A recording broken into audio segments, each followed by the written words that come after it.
Thank you, everybody, for coming to the Aaron Torres Podcast YouTube page. If you could do me one quick favor, see that little black subscribe button on the bottom of your screen? Go ahead, hit that little black subscribe button. Really does help this channel grow, my audience grow, and I appreciate it more than you know. Also, quick thank you to our presenting sponsor, Betfred Sportsbook and the Betfred Sportsbook app. Bet $50 on any game. Get up to $1,111 in free bets courtesy of the Betfred Sportsbook. Thank you again. Now, here's the video that you came here for. Final game that we'll kind of really dive deep into. We'll go straight to Monday night. Because Monday night, Clemson travels to Duke. Clemson is a 13-point favorite in the Betfred Sportsbook. The over-under is set at 50. And what's interesting to me about, first of all, shout out to Dabo Swinney, shout out to Clemson. This is the second year in a row they have played on the Monday of Labor Day weekend. So, selfishly, I hope this becomes a thing. I love having a big game. They've always played games on this Monday night, but I kind of love getting Clemson on this slate, because sometimes on a Saturday, if you're playing Duke, if you're playing Georgia Tech, if you're playing Boston College, it's hard to tune in.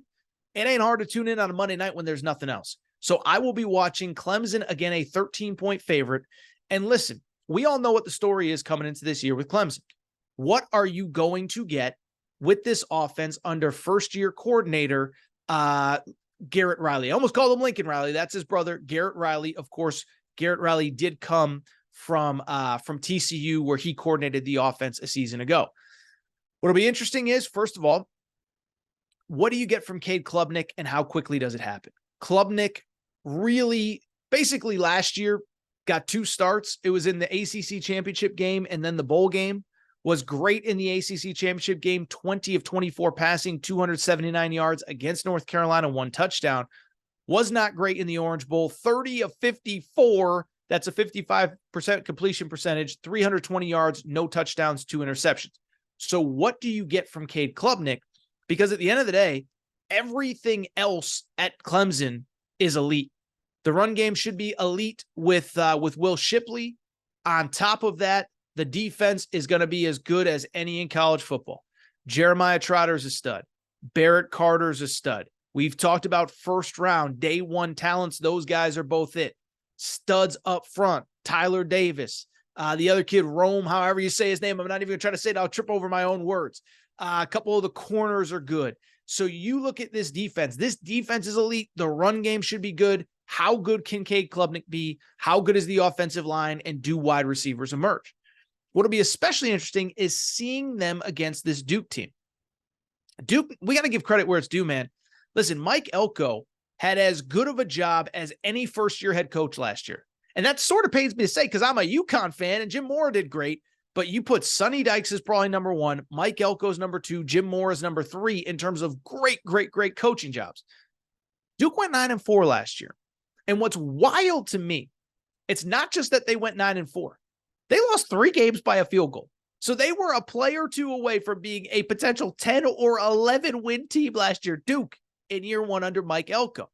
What'll be interesting, 1, can you get anything going offensively? Because this is obviously the best defense you'll see all year. Riley Leonard, the quarterback for Duke, he's a guy some believe. Again, a first-round type talent. I don't think he's a first-rounder, but I've seen him on some mock draft boards. Really a great dual threat guy. 33 touchdowns last year, 20 passing, 13 on the ground. The big question is, can he get things going against, again, what will be the best defense that he sees all year?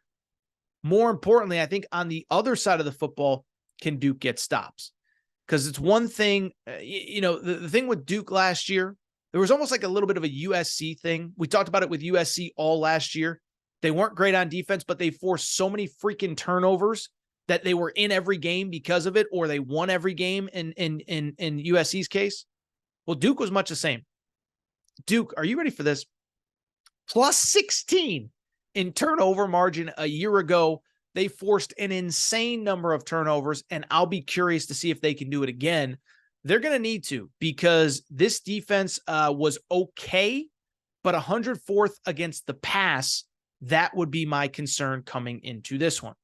In terms of the game, this is one I'm not going to bet. I feel like I've given you picks in just about all of these games, but this is one that I will be staying away from, just because I don't have a great feel. If I had to bet either side, I would probably take the under of 50. Like I said, I think this is probably like a 31-10